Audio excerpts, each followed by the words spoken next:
လုပ်ဖယ်လုပ်အလွယ်တကူချောမောမောနဲ့အောင်မြင်သွားတယ်ဆိုတာမရှိဘူးဒါအလုပ်ဖူးတဲ့ပုဂ္ဂိုလ်တိုင်းသိတယ်နော်ဘယ်ကိစ္စပဲလုပ်အဖူးအထစ်အခက်အခဲဆိုတာကြော်ရတာကြီးပဲအကုန်အဲ့ဒီလိုအခက်အခဲတွေကြော်ဖို့ရအတွက်ဘာလို့တော့ဆိုစိတ်ထကြံ့ခိုင်မို့မြတ်စွာဘုရားအမတ္တမထောင်းစီအောင်ဟောထားတာတခုအောင်မြင်ကြီးပွားခြင်း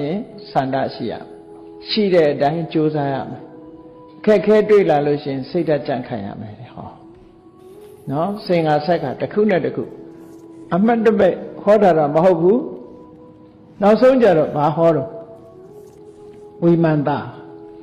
ဝိမန္တာဆိုတာ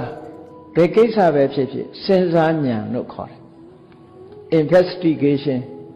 စဉ်းစားတယ်ဘယ်ကိစ္စပဲဖြစ်သူကနော်